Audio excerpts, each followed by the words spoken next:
Welcome to the Rock On Podcast, episode number 5, live from NAMM 2025 in Anaheim, California. Do you dread interviews? No. You like them? You don't mind No, them? I don't mind them. You don't mind them? It comes with the territory, right? Yeah. I feel like I do okay with them. Let's see. This is Enrique again. We're here with Melia. I pronounced it right. Yes. Because I was telling my lie. I apologize for that. No, that's okay. We're here at NAMM 2025. You're a guitar player. You come from the East Coast. Tell us about yourself. I know that's a very typical question, but So I write my own music. I play all the guitars, and I basically write everything and construct it in my head. And I've been writing creatively for a while now, and I just came out with a new album called Feral that I recorded in Woodstock, New York, which was a lot of fun. at the actual Woodstock city, close to the festival and grounds? it was actually Dreamland Recording Studio, which was an old church that they converted into a studio. So it was a lot of fun. How long did that take you to record? About 5 days. About 5 days, okay. So you're like an intensive, just locked in the studio recording? Yeah, we were. Yeah. It was like 6. I think one day I played guitar for 14 hours straight, and I sang for 12 hours straight. Did you perform today for Brands? No, I did not. Not this no. year. Yeah. I remember seeing you. I've seen you GHS. perform. Yeah. Yeah. Is that your guitar? Is that what you play? Do you have a PRS is preference? my guitar. PRS is your guitar. There's a lot of S's. A lot of S's. A lot of S's. That's what everyone wants to know. When did you realize this was your career path? Do you remember? know, I think I always wanted to. I've always wanted to be creative in some aspect.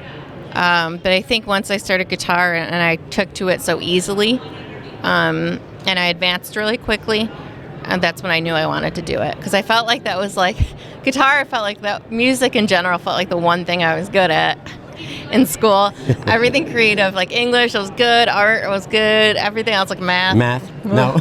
I wasn't good Even at though math. guitar playing is kind of math. Yeah, see that math I can do. It's just like it was the one thing that I was passionate about and I was good at, and I learned quickly, and I knew that that's what I wanted to do from the second I started guitar. Anyone in your family, were there anyone influencing your family? Any other musicians?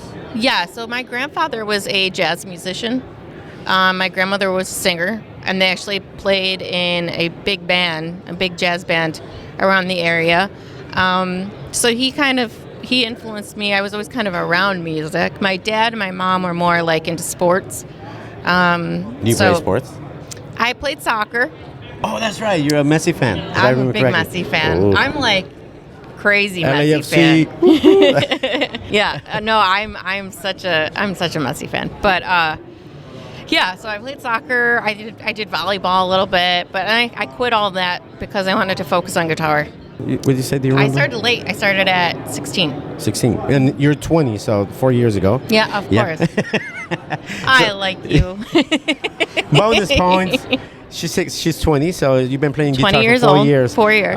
What's your inspiration? I'm all over the place, but I think in terms of, like, a lot of times I'll be writing songs, but I can tell that they're, like, not me, so I kind of just bank them aside in case I need or want to give it to somebody else. But in terms of my own music, I definitely have a darker style. I like to compare really ugly things to really beautiful things in a weird way. And I like to get creative with storytelling. So I'd rather talk about, on my album I have a song called Werewolf. I'd rather talk about how someone morphs into a monster than literally a you broke my heart kind of straightforward thing. Not always, but a lot of times that's my style. I grew up listening to a lot of different bands, but I think, Smashing Pumpkins were a huge inspiration to me, and I just loved how they compared really dark things. And yeah. We could go see Kiki Wong at 4 p.m. Is that where you're heading? Is she at 4? Yeah, she's at 4. So, we have 5 minutes for this interview. I know, I was going to say, I think we gotta go. Quick fact, my wife and I, our first dance song was Tonight, piano version. So she's more of a I like Smashing Pumpkins. I like them, but she loves them. Yeah, so I've always loved them. Which one's your favorite song? Or that you would rock out in your air guitar? Yeah, I think Zero was the big one. That introduced that chunky me. riff, right? And then the rest, it just was history from that one song. I started becoming a diehard fan.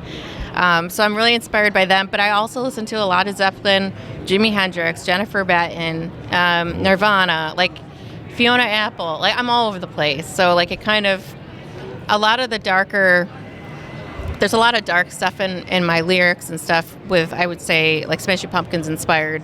But I have a lot of different like genres that I kind of pull from, I guess. Like they're all kind of rock, but Fiona Apple not so much. But everybody inspires me in a different way. And I think I somehow kind of bank that, and somehow I come out with weird songs, and hopefully people resonate with them and like them and connect to them, because that's why I started music, was to songwrite. So it wasn't to become a shredder initially, even though I love doing that. It's the songwriting process. Is this what you do full-time, music? I do this, and then I teach. So I teach guitar, I teach ukulele, I teach voice at home, just to afford to be here. It's coming to California is not the cheap. Yeah, coming to NAMM.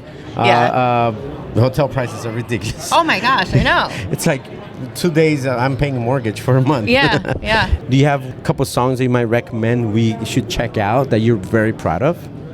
Yeah, Horseshoe. It's not really age appropriate, but like Horseshoe Rode In On. I wouldn't let your 5-year-old listen, but yeah, that's my recent. I just released that one on my last album. It's the last one on the track, or on the CD, and it is an anthem of just anger. But I feel like everybody's felt this way with somebody at some point in their lives, where you just want to tell them to fuck off. What was the inspiration behind that song? Well, there was money. Yeah. It was a weird time in my life where, so I can be kind of a pushover with people, and I was just letting people kind of push me around, and then I hit my point where I was like, I'm done with all of you. Like I was just so angry, and it was happening. A few different things at once were going on, and I split up with my manager. I left a job. I mean, there was all this stuff happening. I broke up with a boyfriend. Like so many things happening at once. Literally the same time. And I think I just was like, in my head, all I could think of was like, fuck you, and the Horseshoe Rode In On. And then I was like, ding. So it kind of goes back to what I was saying earlier, right? That was your inspiration. Yeah. A dark moment in your life. Yeah. Dark times in your life. Sad times in your life. Mm-hmm. So that's one song. Give us another couple songs that you think we should check out. So that one's it's definitely like, so it's like more like Led Zeppelin, Driving. I'm trying to think of something that's like maybe a little different, maybe a little darker. So my most recent album, Body Bag. Oh, wow. We're going. Told you to start. So that one I would recommend. It seems to be something that a song that everybody likes, as well as Train. All three of them are on my previous album. And then some of the older ones would be Just a Bride. I won some indie awards for. Charged Like a Bull. I won indie awards for. So any of those are usually the favorites. Body Bags is it sounds kind of crazy, but believe it or not, my grandfather, who was like in his 80s, that was his favorite song. You know what? Here's what I think. I was watching way too many crime documentaries. I'm one of those typical girls that just sits and watches those at night. 2 in the morning watching. I watch all that stuff. What is that one show? It's not Criminal Minds. I'm trying to think of the. 48 Hours. That's one. Dateline. That's very similar to 48 Hours, right? The other one where they show you scientifically how they solved the murder or the crime. I watch a lot of them. I actually would say Forensic Files. Forensic Files. Forensic Files. Okay. I love that show. Yep. Yeah. Okay. Yeah. I know. Yeah. I would say, so like my dad's a police officer, or he's retired. I always wanted to be a detective, but then I found out you had to actually like become a police officer first. Before. And I was like, I don't want to do that. So I just watched the shows. Can I just go straight to the police detective? Skip all the other stuff. Skip all that. So no, but I'm glad it worked out the way that it did. But I think it just seeped into my brain, and I like to compare things like metaphorically to really kind of like just weird, different things. I think my producer was like, I don't think I've ever seen a song start with like, I watched you zip up my body bag. I'm like, yeah, but he liked it because it was different. So pair that song with Let the Bodies Hit the Floor. Yeah. So it's more, that one's kind of like a slower, darker, but there's a really fun guitar solo in that. So if you like guitar solos, it's probably my favorite one. So I've noticed also that exercise is very important in your life. I was always into sports, so I always kind of kept in shape. But, I just try to, I do it obviously for physical health, but I think more so for my mental health. So I struggle with OCD and anxiety and depression, all the fun stuff. Yeah. Yay. Runs in the family. So here I am. And that's a way for you to release that. It's my way to kind of keep myself present, and just it helps me get out of my head. Because as a musician and as a writer, we all kind of get in our heads too much. And it's good, but it's not. Writing music, writing lyrics, is that something you enjoy, or it's more like part of the process of what you want to do? Do you consider yourself a musician, a writer, arranger, etc., composer before guitar player, or the other way around? No, I think I consider myself a songwriter first. I always have, and then guitar just kind of came along, and I just took to it very quickly. I really liked it, and I liked playing lead. But I still think I'm at the core of my being. It's songwriting. It was always more therapeutic for me. I mean, obviously guitar was too, but as a whole. But I think like the songwriting process came to me in a way that like seemed to be more therapeutic. Not that guitar playing isn't, but the creative process is very therapeutic for me. So I've always liked that. Do you have a record time like for writing a song, composing a song? Do you have any stories like that when you wrote a song, or like in a day or in a couple hours, or? Yeah, I mean, usually the best ones come really quick. When I was younger, now I'm kind of an old lady. She's 20, but when you were 18. I'm that old 20-year-old. No, but I used to stay up till like 4 in the morning because I get an idea at like 3, and then I would write it. And by the time I was done writing it, it'd be like 4, 3, whatever in the morning. And but now I'm an old lady, so I'm an old 20-year-old. And I say old lady because I can't stay. I can, but I'll be dead for like 3 days. So like now I write. It takes a toll on our body now. Oh my God. Yeah, we can't do late nights or overnights because now. So in our teens, it used to take us. Yeah. Next day we're okay. Yeah, when I was in my I would stay up till like when I was a teenager, just a couple years ago. I would stay up until like 4 in the morning, and it would be nothing to me to wake up the next morning. But now, and that takes a couple days. Now I can't recover. So no, I write like all throughout the day, but in the car, still before bed. But now my bedtime's just a lot earlier. And in the shower, I get ideas. I mean, there's times where I wake up and there's a melody in my head, and I do it right first thing. Yeah. So I'll usually just put whatever lyric, if there's a lyric in my head, in my notes, and then I'll just hum. Or sometimes the lyrics and the melody are together, and I record it on my phone. I would say half of the people say it's fine with the current state of music technology like AI and all that. Do you think it's taken away from our creative process? Do you think it's... I know it's help for those that are starting, and it might be counterproductive maybe for more seasoned musicians. Do you think... What's your take on that? Have you dabbled a little bit with I haven't dabbled. AI? I'm more old school, so like I would imagine, I'm not sure, I imagine that there's things that AI contributes that are very helpful and make the process easier, maybe on like a technical standpoint. But in terms of a creative standpoint, I think real human emotion is what's going to penetrate through music. I think at the end of the day, if it's AI, I don't think people are going to connect to AI as much. That's not real. Yeah. Are you open to that? Are you open to creating some music with AI, or do you rather Probably not. No. Probably not, but I don't want to say never because I don't know a lot about it. But I would say the creativity is a very human thing, and I don't think that computers will be able to replicate that. If you had to choose between being a touring rock star or being a professional soccer player, what would it be? Touring rock star. I mean... The injuries that they go through. Or Messi's assistant. I don't know. That's hard. I would probably want to be his assistant. I'm not going to lie. I've noticed that you go to the games. Is that like a passion of yours? Do you go to soccer games? Were you in Florida for the games, or was he playing in your area? He was not. I actually got very lucky. My brother bought the tickets for me and my mom. My mom's also a huge soccer fan, probably bigger than me even, and that's But my brother bought tickets for us to go because he knew like we're big Argentina fans, and it was before Copa America. It was the last game before the actual Copa America started. and we loved Di Maria, and it was going to be his last, like, Copa America was going to be his last. So we really wanted to go, and he bought us tickets to go. So we just hopped in a car, we drove down to Washington, and we got to see Messi and Di Maria, and it was amazing. But no, I don't get to do it all the time. No, it's a very rare thing. How far were you? I don't remember. How far were you from the field? We were pretty close. I think I might have seen some pictures online. Yeah, we were pretty online. close. Yeah. I mean, listen, I was just happy to be there. I didn't even care how close we got. But what's your favorite concert that you've attended? There's a few of them, but I would say I was in middle school. I was just starting to get into rock music. I was at a My Chemical Romance concert. They were in my life.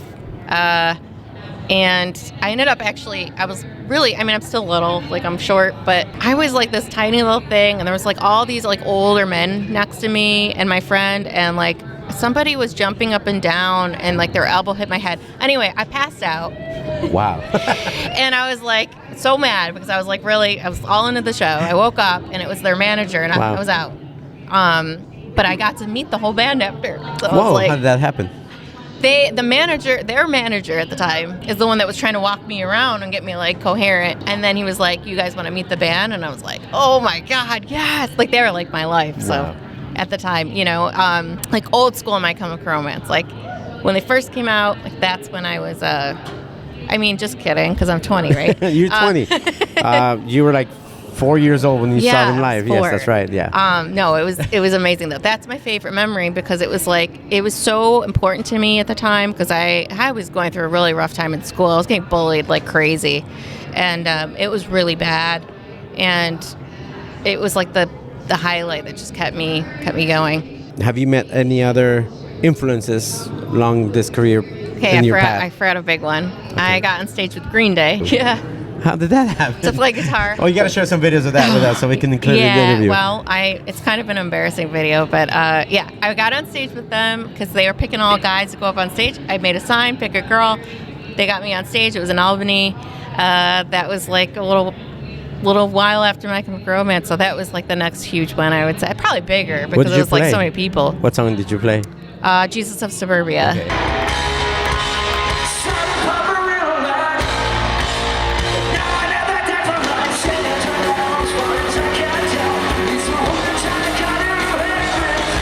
I did a terrible stage dive. Want to do a stage dive?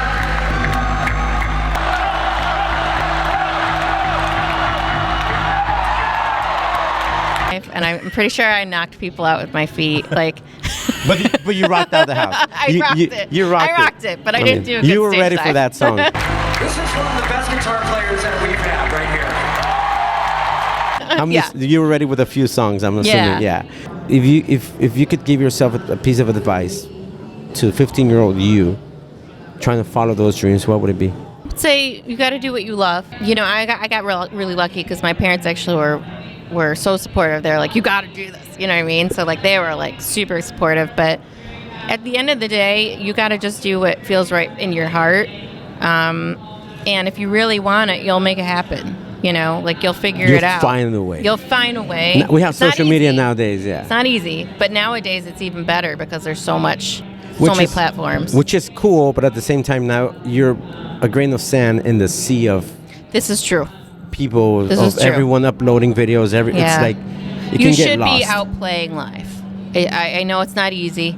I know sometimes there's two people, but you got to do it. You just got to do it. You got to do it until you get your name out there and people start coming to your shows. You can post things online, but there's no guarantee someone's going to see your videos. So I was going to ask that. So what's your next advice after that, which is go out and play live? Human contact is important, right? Like even me being here, it's important. That's how I got my endorsements, was showing up to NAMM and networking and talking to people face to face. On the internet, saying yes to annoying interviews. No. But it's important, I think. And I think that gets lost in today's age. So I think you still have to do that and you have to go out and meet people. But I've noticed that somehow the span of attention, it's declined, or I've noticed a lot of teens are more shy than our generation, my generation and older. When this technology was released, it was so new to us that we were like, it was weird for me to be in front of a camera and video conference, FaceTime. I've been doing video conferencing since the early 2000s. So where I'm heading is, I remember back in the day, we were terrified to go on camera. Now you have a camera or video conferencing. Everyone has one of these, so it's so easy and it's at reach. But I've noticed that there's kind of like a decline for teens to come across as more professional. Yeah. I'm not sure if you ever noticed that. I know what you mean. I think there's almost like an anxiety because they do everything online, right? And then there's like the COVID babies where like, if you think about the people that were like the teenagers that were during COVID, they weren't even like around people. I really think it affected everybody in some way, socially. But I think that, yeah, I mean, I'm still terrified to go on cameras. I'm okay with this, but like if I'm filming myself, I have like such nerves. I think that's all of us, right? Yeah, I can't handle it, but the younger generation can. So I think there's just differences. Yeah, I've noticed that. One last thing they might have forgotten to share. Was there You got to anything- pay your dues. I mean, you're going to have to do that. That's normal. You're going to have to start somewhere. I would say just start.